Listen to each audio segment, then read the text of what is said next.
Madame, répliqua le docteur, j'ai des histoires terribles dans mon répertoire, mais chaque récit a son heure dans une conversation, selon ce joli mot rapporté par Chamfort et dit au duc de Fronsac, il y a 10 bouteilles de vin de champagne entre ta saillie et le moment où nous sommes. Mais il est 2 heures du matin, et l'histoire de Rosine nous a préparés, dit la maîtresse de la maison. Dites monsieur Bianchon, demanda-t-on de tous côtés. À un geste du complaisant docteur, le silence régna. À une centaine de pas environ de Vendôme, sur les bords du Loir, dit-il, il se trouve une vieille maison brune, surmontée de toits très élevés, et si complètement isolée qu'il n'existe à l'entour ni tannerie puante ni méchante auberge, comme vous en voyez aux abords de presque toutes les petites villes. Devant ce logis est un jardin donnant sur la rivière, et où les buis, autrefois ras qui dessinaient les allées, croissent maintenant à leur fantaisie. Quelques saules, nés dans le Loir, ont rapidement poussé comme la haie de clôture, et cachent à demi la maison. Les plantes que nous appelons mauvaises décorent de leur belle végétation le talus de la rive. Les arbres fruitiers, négligés depuis 10 ans, ne produisent plus de récoltes, et leurs rejetons forment des taillis. Les espaliers ressemblent à des charmilles. Les sentiers, sablés jadis, sont remplis de pourpiers, mais, à vrai dire, il n'y a plus trace de sentiers. Du haut de la montagne sur laquelle pendent les ruines du vieux château des Ducs de Vendôme, le seul endroit d'où l'œil puisse plonger sur cet enclos, on se dit que, dans un temps qu'il est difficile de déterminer, ce coin de terre fit les délices de quelques gentilshommes occupés de roses, de tulipiers, d'horticulture en un mot, mais surtout gourmands de bons fruits. On aperçoit une tonnelle, ou plutôt les débris d'une tonnelle sous laquelle est encore une table que le temps n'a pas entièrement dévorée. À l'aspect de ce jardin qui n'est plus, les joies négatives de la vie paisible dont on jouit en province se devinent, comme on devine l'existence d'un bon négociant en lisant l'épitaphe de sa tombe. Pour compléter les idées tristes et douces qui saisissent l'âme, un des murs offre un cadran solaire orné de cette inscription bourgeoisement chrétienne, Ultimam cogita. Les toits de cette maison sont horriblement dégradés, les persiennes sont toujours closes, les balcons sont couverts de nids d'hirondelles, les portes restent constamment fermées. De hautes herbes ont dessiné par des lignes vertes les fentes des perrons, les ferrures sont rouillées. La lune, le soleil, l'hiver, l'été, la neige ont creusé les bois, gauchi les planches, rongé les peintures. Le morne silence qui règne là n'est troublé que par les oiseaux, les chats, les fouines, les rats et les souris, libres de trotter, de se battre, de se manger. Une invisible main a partout écrit le mot « mystère ». Si, poussé par la curiosité, vous alliez voir cette maison du côté de la rue, vous apercevriez une grande porte de forme ronde par le haut, et à laquelle les enfants du pays ont fait des trous nombreux. J'ai appris plus tard que cette porte était condamnée depuis 10 ans. Par ces brèches irrégulières, vous pourriez observer la parfaite harmonie qui existe entre la façade du jardin et la façade de la cour. Le même désordre y règne. Des bouquets d'herbes encadrent les pavés. D'énormes lézardes sillonnent les murs, dont les crêtes noircies sont enlacées par les 1000 festons de la pariétaire. Les marches du perron sont disloquées, la corde de la cloche est pourrie, les gouttières sont brisées. Quel feu tombé du ciel a passé par là? Quel tribunal a ordonné de semer du sel sur ce logis? A-t-on insulté Dieu? Y a-t-on trahi la France? Voilà ce qu'on se demande. Les reptiles y rampent sans vous répondre. Cette maison vide et déserte est une immense énigme dont le mot n'est connu de personne. Elle était autrefois un petit fief, et porte le nom de la Grande Bretèche. Pendant le temps de son séjour à Vendôme, où Desplein m'avait laissé pour soigner un riche malade, la vue de ce singulier logis devint un de mes plaisirs les plus vifs. N'était-ce pas mieux qu'une ruine? À une ruine se rattachent quelques souvenirs d'une irréfragable authenticité, mais cette habitation encore debout, quoique lentement démolie par une main vengeresse, renfermait un secret, une pensée inconnue, elle trahissait un caprice tout au moins. Plus d'une fois, le soir, je me fis aborder à la haie devenue sauvage qui protégeait cet enclos. Je bravais les égratignures, j'entrais dans ce jardin sans maître, dans cette propriété qui n'était plus ni publique ni particulière, j'y restais des heures entières à contempler son désordre. Je n'aurais pas voulu, pour prix de l'histoire à laquelle sans doute était dû ce spectacle bizarre, faire une seule question à quelques Vendômois bavards. Là, je composais de délicieux romans, je m'y livrais à de petites débauches de mélancolie qui me ravissaient. Si j'avais connu le motif, peut-être vulgaire, de cet abandon, j'eusse perdu les poésies inédites dont je m'enivrais. Pour moi, cet asile représentait les images les plus variées de la vie humaine, assombrie par ses malheurs. C'était tantôt l'air du cloître, moins les religieux, tantôt la paix du cimetière, sans les morts qui vous parlent leur langage épitaphique, aujourd'hui la maison du lépreux, demain celle des Atrides, mais c'était surtout la province avec ses idées recueillies, avec sa vie de sablier. J'y ai souvent pleuré, je n'y ai jamais ri. Plus d'une fois j'ai ressenti des terreurs involontaires en y entendant, au-dessus de ma tête, le sifflement sourd que rendaient les ailes de quelques ramiers pressés. Le sol y est humide, il faut s'y défier des lézards, des vipères, des grenouilles qui s'y promènent avec la sauvage liberté de la nature, il faut surtout ne pas craindre le froid, car en quelques instants vous sentez un manteau de glace qui se pose sur vos épaules, comme la main du commandeur sur le cou de Don Juan. Un soir j'y ai frissonné, le vent avait fait tourner une vieille girouette rouillée, dont les cris ressemblèrent à un gémissement poussé par la maison au moment où j'achevais un drame assez noir par lequel je m'expliquais cette espèce de douleur monumentalisée. Je revins à mon auberge, en proie à des idées sombres. Quand j'eus soupé, l'hôtesse entra d'un air de mystère dans ma chambre, et me dit, « Monsieur, voici monsieur Regnault. » « Qu'est monsieur Regnault ? » ?»« Comment, monsieur ne connaît pas monsieur Regnault ? » ?»« Ah ! C'est drôle, dit-elle en s'en allant. Tout à coup je vis apparaître un homme long, fluet, vêtu de noir, tenant son chapeau à la main, et qui se présenta comme un bélier prêt à fondre sur son rival, en me montrant un front fuyant, une petite tête pointue et une face pâle, assez semblable à un ver d'eau sale. Vous eussiez dit de l'huissier d'un ministre.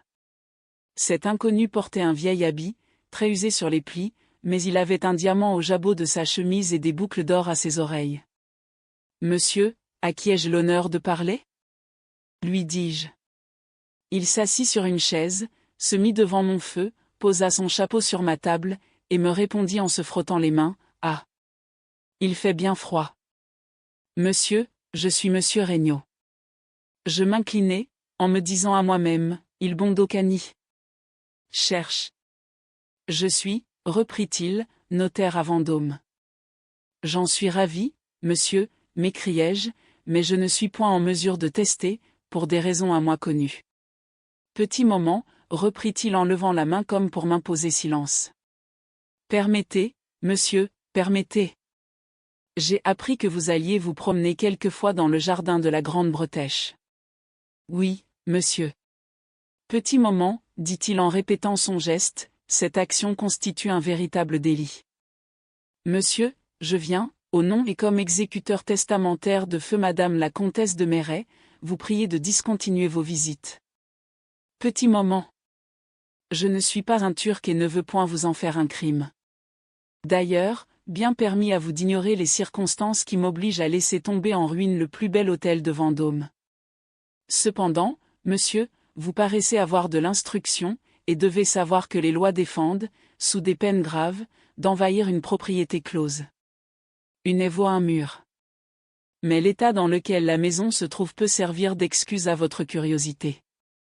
Je ne demanderai pas mieux que de vous laisser libre d'aller et venir dans cette maison, mais, chargé d'exécuter les volontés de la testatrice, j'ai l'honneur, monsieur, de vous prier de ne plus entrer dans le jardin. Moi-même, monsieur, depuis l'ouverture du testament, je n'ai pas mis le pied dans cette maison, qui dépend, comme j'ai eu l'honneur de vous le dire, de la succession de madame de Méret. Nous en avons seulement constaté les portes et fenêtres, afin d'asseoir les impôts que je paye annuellement sur des fonds à se destiner par feu madame la comtesse. Ah ! Mon cher monsieur, son testament a fait bien du bruit dans Vendôme. Là, il s'arrêta pour se moucher, le digne homme. Je respectai sa loquacité, comprenant à merveille que la succession de madame de Méret était l'événement le plus important de sa vie, toute sa réputation, sa gloire, sa restauration. Il me fallait dire adieu à mes belles rêveries, à mes romans, je ne fus donc pas rebelle au plaisir d'apprendre la vérité d'une manière officielle. « Monsieur, lui dis-je, serait-il indiscret de vous demander les raisons de cette bizarrerie ?» À ces mots, un air qui exprimait tout le plaisir que ressentent les hommes habitués à monter sur le dada, passa sur la figure du notaire. Il releva le col de sa chemise avec une sorte de fatuité, tira sa tabatière, l'ouvrit, m'offrit du tabac, et sur mon refus, il en saisit une forte pincée. Il était heureux. Un homme qui n'a pas de dada ignore tout le parti que l'on peut tirer de la vie. Un dada est le milieu précis entre la passion et la monomanie. En ce moment, je compris cette jolie expression de Sterne dans toute son étendue, et j'eus une complète idée de la joie avec laquelle l'oncle Toby enfourchait, trimédant, son cheval de bataille. « Monsieur, me dit monsieur Regnault, j'ai été premier clerc de maître Roguin, à Paris. Excellente étude, dont vous avez peut-être entendu parler ? Non. Cependant une malheureuse faillite l'a rendu célèbre. N'ayant pas assez de fortune pour traiter à Paris, au prix où les charges montèrent en 1816, je vins ici acquérir l'étude de mon prédécesseur. J'avais des parents à Vendôme, entre autres une tante fort riche, qui m'a donné sa fille en mariage. Monsieur, reprit-il après une légère pause, 3 mois après avoir été agréé par monseigneur le garde des Sceaux, je fus mandé un soir, au moment où j'allais me coucher, je n'étais pas encore marié, par madame la comtesse de Méret, en son château de Méret.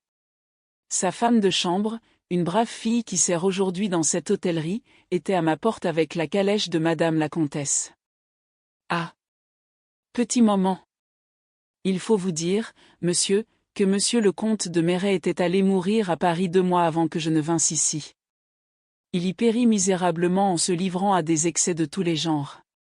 Vous comprenez ? Le jour de son départ, madame la comtesse avait quitté la Grande Bretèche et l'avait démeublée. Quelques personnes prétendent même qu'elle a brûlé les meubles, les tapisseries, enfin toutes les choses généralement quelconques qui garnissaient les lieux présentement loués par le sieur. Tiens, qu'est-ce que je dis donc ? Pardon, je croyais dicter un bail. Qu'elle les brûla, reprit-il, dans la prairie de Méret. Êtes-vous allé à Méret, monsieur ? Non, dit-il en faisant lui-même ma réponse. Ah ! C'est un fort bel endroit. Depuis 3 mois environ, dit-il en continuant après un petit hochement de tête, monsieur le comte et madame la comtesse avaient vécu singulièrement, ils ne recevaient plus personne, madame habitait le rez-de-chaussée, et monsieur le premier étage. Quand madame la comtesse resta seule, elle ne se montra plus qu'à l'église. Plus tard, chez elle, à son château, elle refusa de voir les amis et amies qui vinrent lui faire des visites. Elle était déjà très changée au moment où elle quitta la Grande Bretèche pour aller à Méret. Cette chère femme-là. Je dis chère, parce que ce diamant me vient d'elle, je ne l'ai vue, d'ailleurs, qu'une seule fois.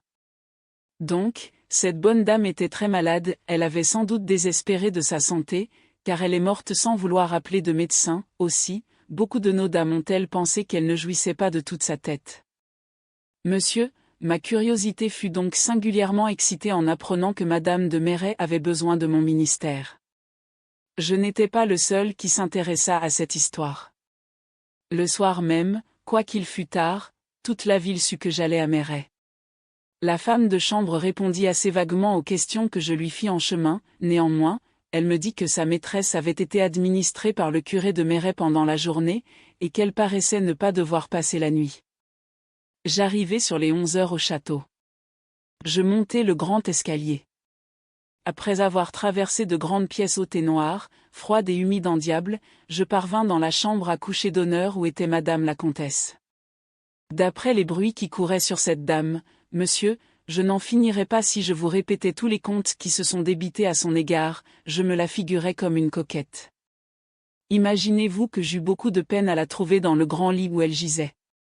Il est vrai que, pour éclairer cette énorme chambre à frises de l'Ancien Régime, et poudrée de poussière à faire éternuer rien qu'à les voir, elle avait une de ces anciennes lampes d'argan. Ah ! Mais vous n'êtes pas allé à Méret. Eh bien, monsieur, le lit est un de ces lits d'autrefois, avec un ciel élevé, garni d'indiennes à ramages. Une petite table de nuit était près du lit, et je vis dessus une imitation de Jésus-Christ, que, par parenthèse, j'ai achetée à ma femme, ainsi que la lampe. Il y avait aussi une grande bergère pour la femme de confiance, et 2 chaises. Point de feu, d'ailleurs. Voilà le mobilier.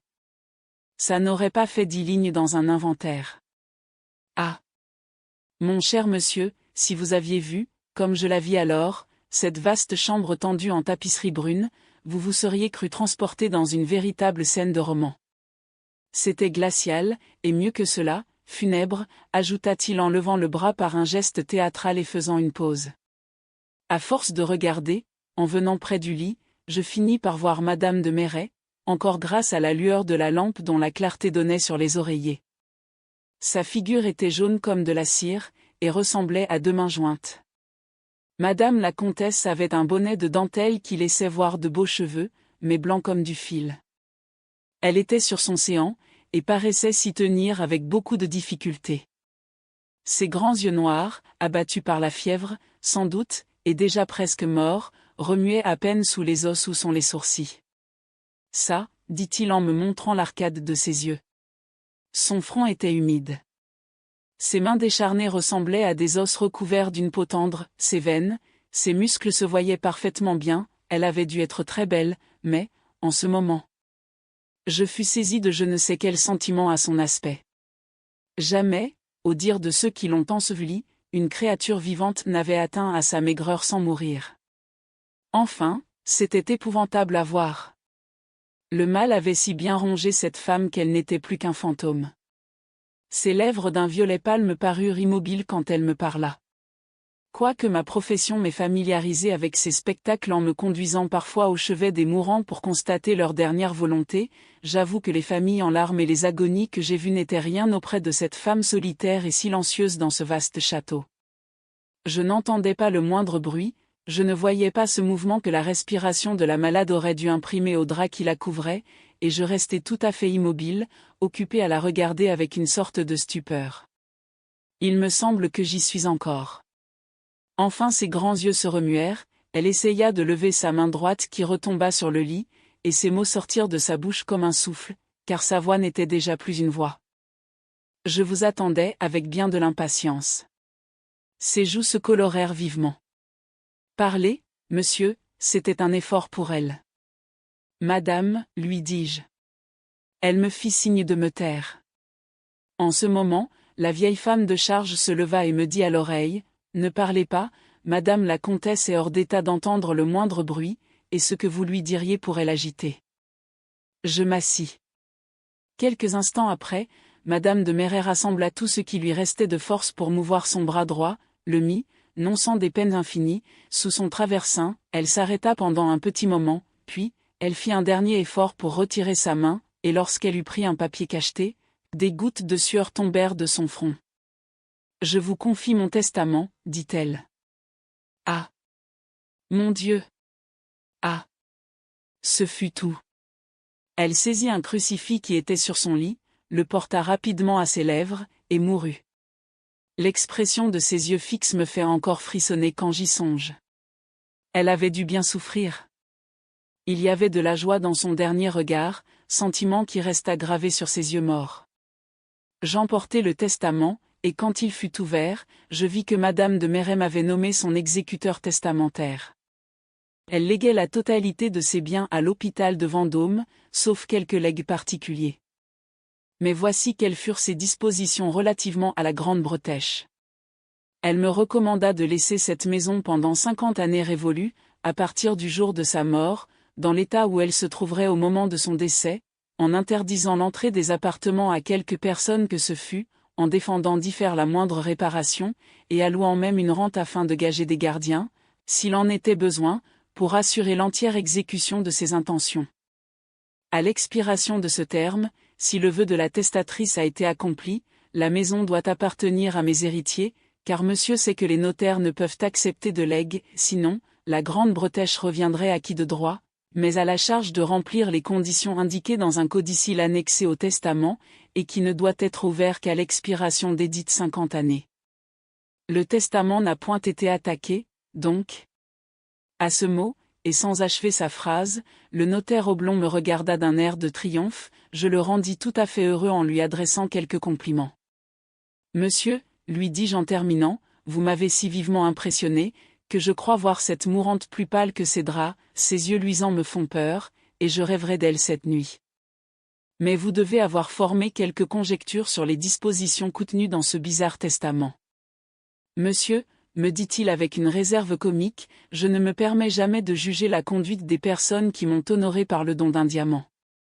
Je déliai bientôt la langue du scrupuleux notaire vendômois, qui me communiqua, non sans de longues digressions, les observations dues au profond politique des deux sexes dont les arrêts font loi dans Vendôme. Mais ces observations étaient si contradictoires, si diffuses, que je faillis m'endormir, malgré l'intérêt que je prenais à cette histoire authentique. Le ton lourd et l'accent monotone de ce notaire, sans doute habitué à s'écouter lui-même et à se faire écouter de ses clients ou de ses compatriotes, triompha de ma curiosité. Heureusement il s'en alla. Ah! Ah! Monsieur, bien des gens, me dit-il dans l'escalier, voudraient vivre encore 45 ans, mais, petit moment. Et il mit, d'un air fin, l'index de sa main droite sur sa narine, comme s'il eût voulu dire, faites bien attention à ceci. Pour aller jusque-là, dit-il, il ne faut pas avoir la soixantaine. Je fermai ma porte, après avoir été tiré de mon apathie par ce dernier trait que le notaire trouva très spirituel, puis, je m'assis dans mon fauteuil, en mettant mes pieds sur les deux chenets de ma cheminée. Je m'enfonçai dans un roman à la Radcliffe, bâti sur les données juridiques de M. Regnault, quand ma porte, manœuvrée par la main à droite d'une femme, tourna sur ses gonds. Je vis venir mon hôtesse, grosse femme réjouie, de belle humeur, qui avait manqué sa vocation, c'était une Flamande qui aurait dû naître dans un tableau de Teniers. « Eh bien, monsieur ?» me dit-elle. « Monsieur Regnault vous a sans doute rabâché son histoire de la Grande-Bretèche. »« Oui, mère Lepas. »« Que vous a-t-il dit ?» Je lui répétai en peu de mots la ténébreuse et froide histoire de Madame Méret. À chaque phrase, mon hôtesse tendait le cou, en me regardant avec une perspicacité d'aubergiste, espèce de juste milieu entre l'instinct du gendarme, l'astuce de l'espion et la ruse du commerçant. « Ma chère dame Lepas, » ajoutai-je en terminant, vous paraissez en savoir davantage. « Hein ? Autrement, pourquoi seriez-vous montée chez moi ? » Ah ! Foi d'honnête femme, et aussi vrai que je m'appelle Lepas, ne jurez pas, vos yeux sont gros d'un secret. Vous avez connu Monsieur de Méret. Quel homme était-ce ? Dame, Monsieur de Méret, voyez-vous, était un bel homme qu'on ne finissait pas de voir, tant il était long. Un digne gentilhomme venu de Picardie, et qui avait, comme nous disons ici, la tête près du bonnet. Il payait tout comptant pour n'avoir de difficulté avec personne. Voyez-vous, il était vif. Nos dames le trouvaient toutes fort aimable. Parce qu'il était vif. Dis-je à mon hôtesse. Peut-être bien, dit-elle. Vous pensez bien, monsieur, qu'il fallait avoir eu quelque chose devant soi, comme on dit, pour épouser Madame de Méret qui, sans vouloir nuire aux autres, était la plus belle et la plus riche personne du Vendômois. Elle avait aux environs de 20 000 livres de rente. Toute la ville assistait à sa noce. La mariée était mignonne et avenante, un vrai bijou de femme. Ah ! Ils ont fait un beau couple dans le temps. Ont-ils été heureux en ménage ? Eux. Oui et non, autant qu'on peut le présumer, car vous pensez bien que, nous autres, nous ne vivions pas à peau et à rôt avec eux. Madame de Méret était une bonne femme, bien gentille, qui avait peut-être bien à souffrir quelquefois des vivacités de son mari, mais quoiqu'un peu fière, nous l'aimions. Bah ! C'était son état à lui d'être comme ça. Quand on est noble, voyez-vous, cependant il a bien fallu quelques catastrophes pour que monsieur et madame de Méret se séparassent violemment. Je n'ai point dit qu'il y ait eu de catastrophe, monsieur. Je n'en sais rien. Bien. Je suis sûr maintenant que vous savez tout. Eh, bien, monsieur, je vais tout vous dire. En voyant monter chez vous monsieur Regnault, j'ai bien pensé qu'il vous parlerait de madame de Méret, à propos de la Grande-Bretèche. Ça m'a donné l'idée de consulter monsieur, qui me paraît un homme de bon conseil et incapable de trahir une pauvre femme comme moi qui n'ai jamais fait de mal à personne, et qui se trouve cependant tourmentée par sa conscience. Jusqu'à présent, je n'ai point osé m'ouvrir aux gens de ce pays-ci, ce sont tous des bavards à langue d'acier. Enfin, monsieur, je n'ai pas encore eu de voyageur qui soit demeuré si longtemps que vous dans mon auberge, et auquel je puisse dire l'histoire des 15 000 francs, ma chère dame Lepas. Lui répondis-je en arrêtant le flux de ses paroles, si votre confidence est de nature à me compromettre, pour tout au monde je ne voudrais pas en être chargée. Ne craignez rien, dit-elle en m'interrompant. Vous allez voir. Cet empressement me fit croire que je n'étais pas le seul à qui ma bonne aubergiste eût communiqué le secret dont je devais être l'unique dépositaire, et j'écoutai. Monsieur, dit-elle, quand l'empereur envoya ici des Espagnols prisonniers de guerre ou autres, j'eus à loger, au compte du gouvernement, un jeune Espagnol envoyé à Vendôme sur parole. Malgré la parole, il allait tous les jours se montrer au sous-préfet. C'était un grand d'Espagne. Excusez du peu? Il portait un nom en os et en dia, comme Bagot de Férédia. J'ai son nom écrit sur mes registres, vous pourrez le lire, si vous le voulez. Oh! C'était un beau jeune homme pour un Espagnol qu'on dit tous laid. Il n'avait guère que 5 pieds 2 ou 3 pouces, mais il était bien fait, il avait de petites mains qu'il soignait, ah! Fallait voir. Il avait autant de brosses pour ses mains qu'une femme en a pour toutes ses toilettes. Il avait de grands cheveux noirs, un œil de feu, un teint un peu cuivré, mais qui me plaisait tout de même. Il portait du linge fin comme je n'en ai jamais vu à personne, quoique j'ai logé des princesses, et entre autres le général Bertrand, le duc et la duchesse d'Abrantais, monsieur de Cazes et le roi d'Espagne. Il ne mangeait pas grand-chose, mais il avait des manières si polies, si aimables, qu'on ne pouvait pas lui en vouloir. Oh! Je l'aimais beaucoup, quoiqu'il ne disait pas 4 paroles par jour et qu'il fût impossible d'avoir avec lui la moindre conversation, si on lui parlait, il ne répondait pas, c'était un tic, une manie qu'ils ont tous, à ce qu'on m'a dit.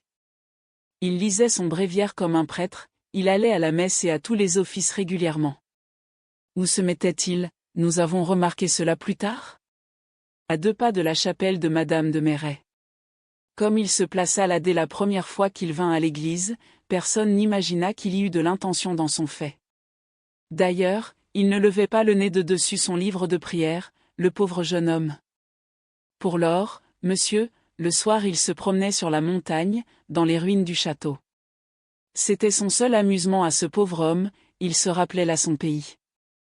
On dit que c'est tout montagne en Espagne. Dès les premiers jours de sa détention, il s'attarda. Je fus inquiète en ne le voyant revenir que sur le coup de minuit, mais nous nous habituâmes tous à sa fantaisie, il prit la clé de la porte, et nous ne l'attendîmes plus. Il logeait dans la maison que nous avons dans la rue des Casernes. Pour lors, un de nos valets d'écurie nous dit qu'un soir, en allant faire baigner les chevaux, il croyait avoir vu le grand d'Espagne nageant au loin dans la rivière comme un vrai poisson. Quand il revint, je lui dis de prendre garde aux herbes, il parut contrarié d'avoir été vu dans l'eau. Enfin, monsieur, un jour, ou plutôt un matin, nous ne le trouvâmes plus dans sa chambre, il n'était pas revenu. À force de fouiller partout, je vis un écrit dans le tiroir de sa table où il y avait 50 pièces d'or espagnoles qu'on nomme des portugaises et qui valaient environ 5 000 francs, puis des diamants pour 10 000 francs dans une petite boîte cachetée. Son écrit disait donc qu'au cas où il ne reviendrait pas, il nous laissait cet argent et ces diamants, à la charge de fonder des messes pour remercier Dieu de son évasion et pour son salut. Dans ce temps-là, j'avais encore mon homme, qui courut à sa recherche. Et voilà le drôle de l'histoire. Il rapporta les habits de l'Espagnol qu'il découvrit sous une grosse pierre, dans une espèce de pilotis sur le bord de la rivière, du côté du château, à peu près en face de la grande bretèche. Mon mari était allé là si matin que personne ne l'avait vu. Il brûla les habits après avoir lu la lettre, et nous avons déclaré, suivant le désir du comte Férédia, qu'il s'était évadé. Le sous-préfet mit toute la gendarmerie à ses trousses, mais, brust, on ne l'a point rattrapé. Lepas a cru que l'Espagnol s'était noyé. Moi, monsieur, je ne le pense point, je crois plutôt qu'il est pour quelque chose dans l'affaire de Madame de Merret, vu que Rosalie m'a dit que le crucifix auquel sa maîtresse tenait tant qu'elle s'est fait ensevelir avec, était d'ébène et d'argent, or, dans les premiers temps de son séjour, monsieur Férédia en avait un d'ébène et d'argent que je ne lui ai plus revu. Maintenant, monsieur, n'est-il pas vrai que je ne dois point avoir de remords des 15 000 francs de l'Espagnol, et qu'ils sont bien à moi? Certainement. Mais vous n'avez pas essayé de questionner Rosalie? Lui dis-je. Oh! Si fait, monsieur. Que voulez-vous? Cette fille-là, c'est un mur. Elle sait quelque chose, mais il est impossible de la faire jaser. Après avoir encore causé pendant un moment avec moi, mon hôtesse me laissa en proie à des pensées vagues et ténébreuses, à une curiosité romanesque, à une terreur religieuse assez semblable au sentiment profond qui nous saisit quand nous entrons à la nuit dans une église sombre où nous apercevons une faible lumière lointaine sous des arceaux élevés, une figure indécise glisse, un frottement de robe ou de soutane se fait entendre, nous avons frissonné.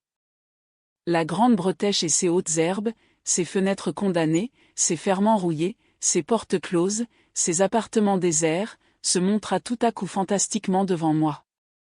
J'essayai de pénétrer dans cette mystérieuse demeure en y cherchant le nœud de cette solennelle histoire, le drame qui avait tué 3 personnes. Rosalie fut à mes yeux l'être le plus intéressant de Vendôme. Je découvris, en l'examinant, les traces d'une pensée intime, malgré la santé brillante qui éclatait sur son visage potelé. Il y avait chez elle un principe de remords ou d'espérance, son attitude annonçait un secret, comme celle des dévotes qui prient avec excès ou celle de la fille infanticide qui entend toujours le dernier cri de son enfant. Sa pose était cependant naïve et grossière, son niais sourire n'avait rien de criminel, et vous l'eussiez jugée innocente, rien qu'à voir le grand mouchoir à carreaux rouges et bleus qui recouvrait son buste vigoureux, encadré, serré, ficelé par une robe à raies blanches et violettes. Non, pensai-je, je ne quitterai pas Vendôme sans savoir toute l'histoire de la Grande Bretèche. Pour arriver à mes fins, je deviendrai l'ami de Rosalie, s'il le faut absolument. Rosalie, lui dis-je un soir. Plaît-il, monsieur? Vous n'êtes pas marié? Elle tressaillit légèrement. Oh! Je ne manquerai point d'homme quand la fantaisie d'être malheureuse me prendra, dit-elle en riant. Elle se remit promptement de son émotion intérieure, car toutes les femmes, depuis la grande dame jusqu'aux servantes d'auberge inclusivement, ont un sang-froid qui leur est particulier. Vous êtes assez fraîche, assez appétissante pour ne pas manquer d'amoureux.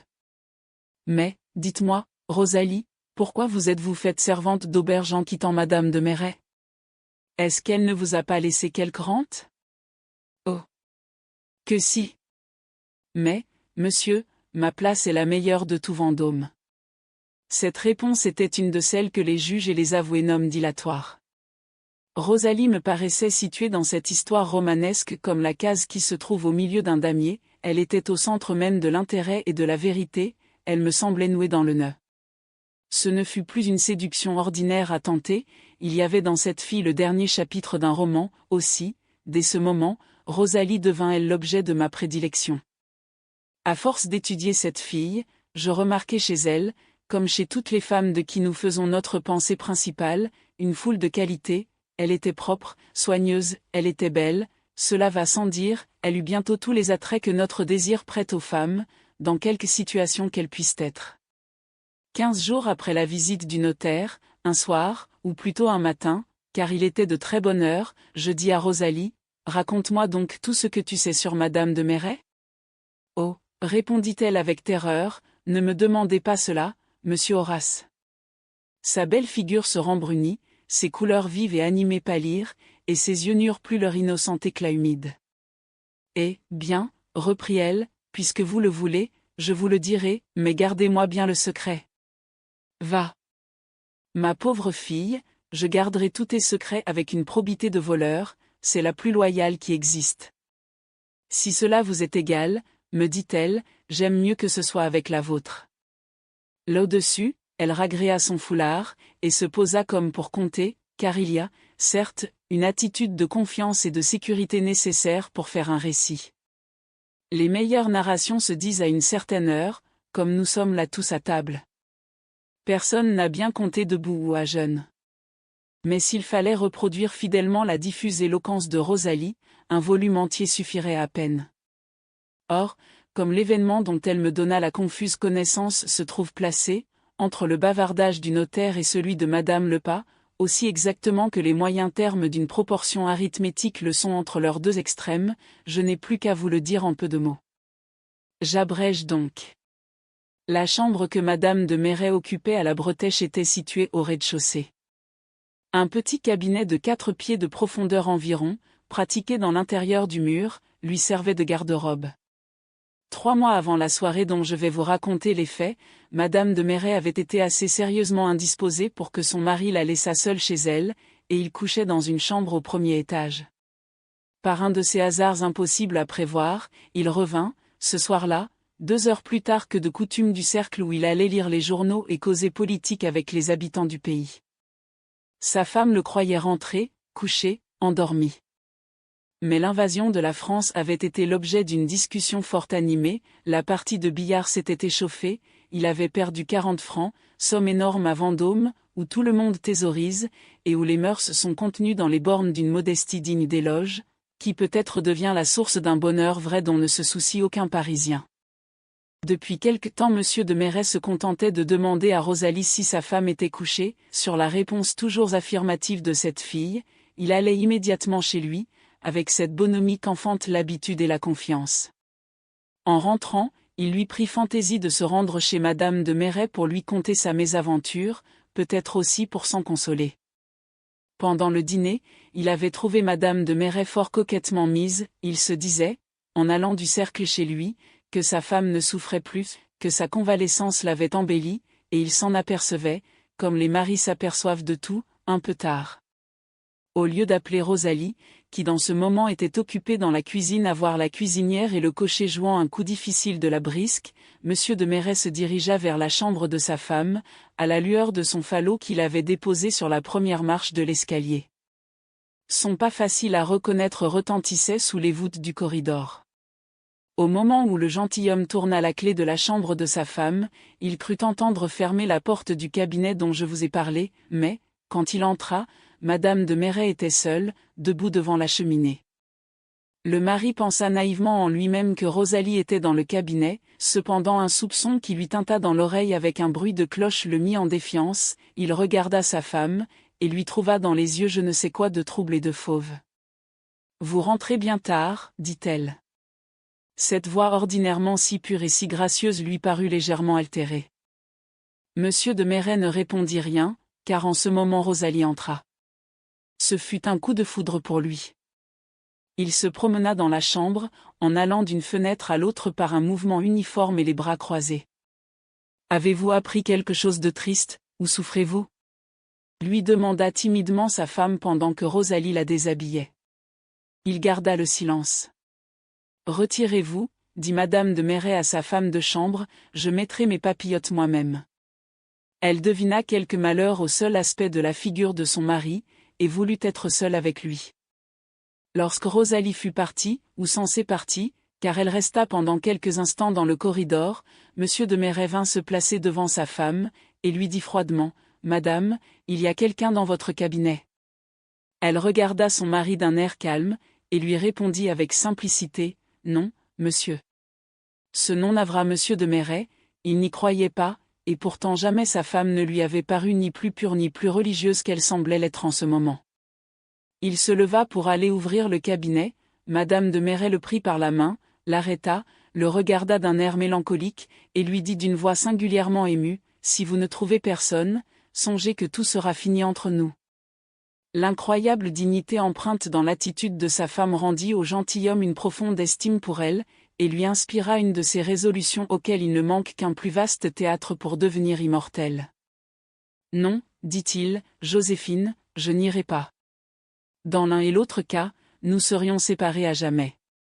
Écoute, je connais toute la pureté de ton âme, et sais que tu mènes une vie sainte, tu ne voudrais pas commettre un péché mortel aux dépens de ta vie. » À ces mots, Madame de Merret regarda son mari d'un œil hagard.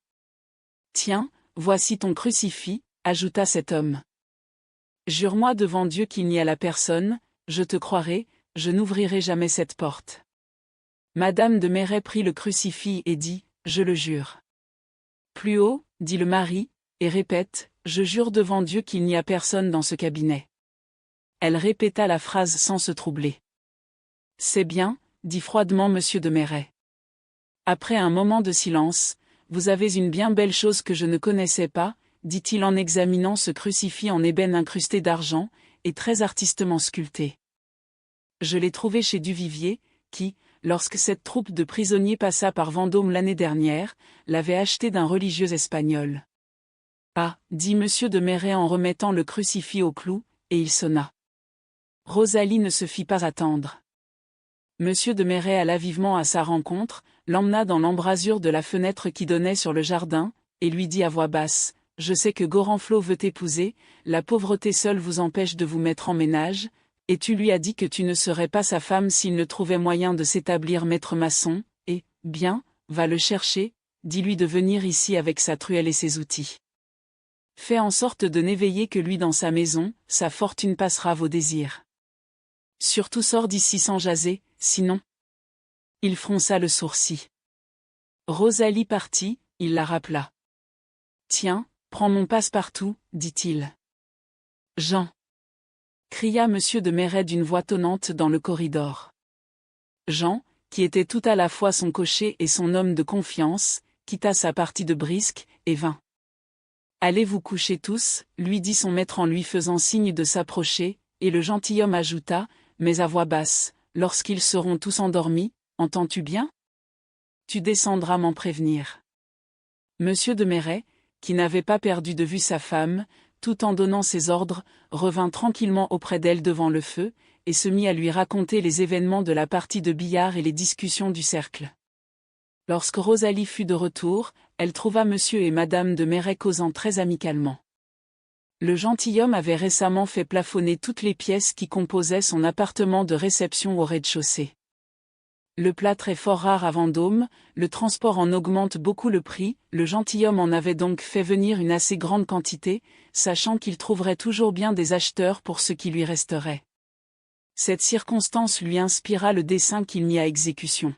« Monsieur, Gorenflot est là, » dit Rosalie à voix basse. « Qu'il entre, » répondit tout haut le gentilhomme Picard. Madame de Maisret pâlit légèrement en voyant le maçon.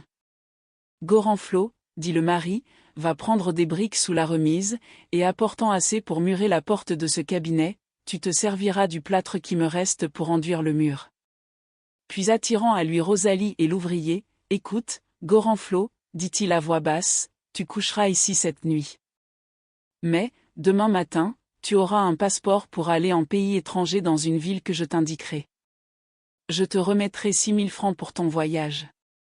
Tu demeureras 10 ans dans cette ville, si tu ne t'y plaisais pas, tu pourrais t'établir dans une autre, pourvu que ce soit au même pays.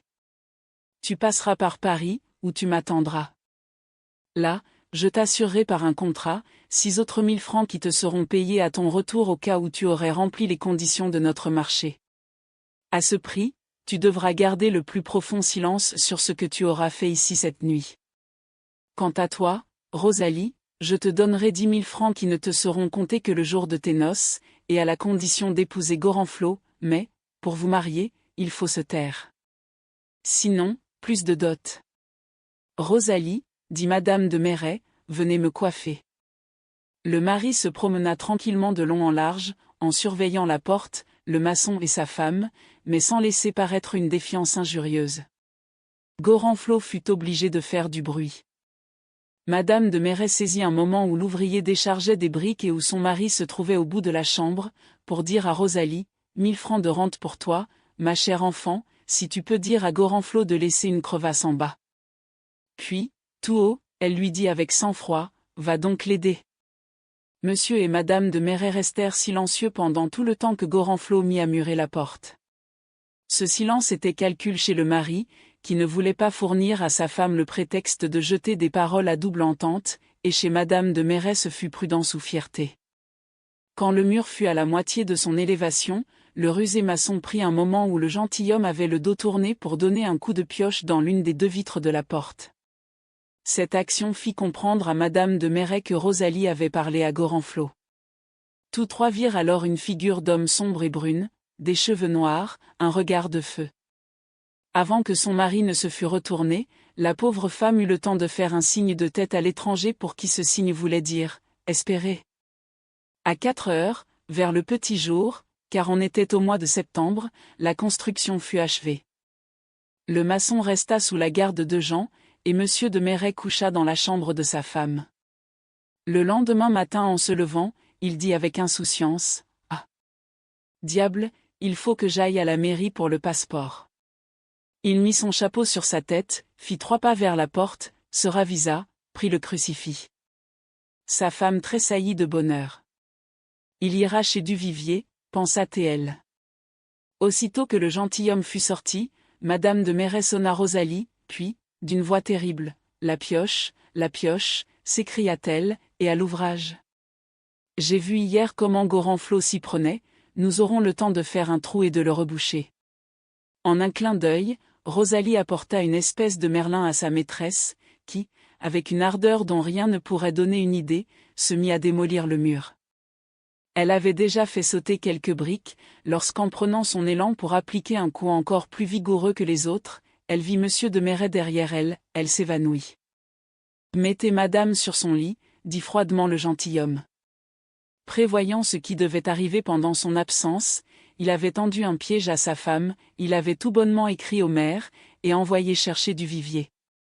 Le bijoutier arriva au moment où le désordre de l'appartement venait d'être réparé. Duvivier, lui demanda le gentilhomme, n'avez-vous pas acheté des crucifix aux Espagnols qui ont passé par ici?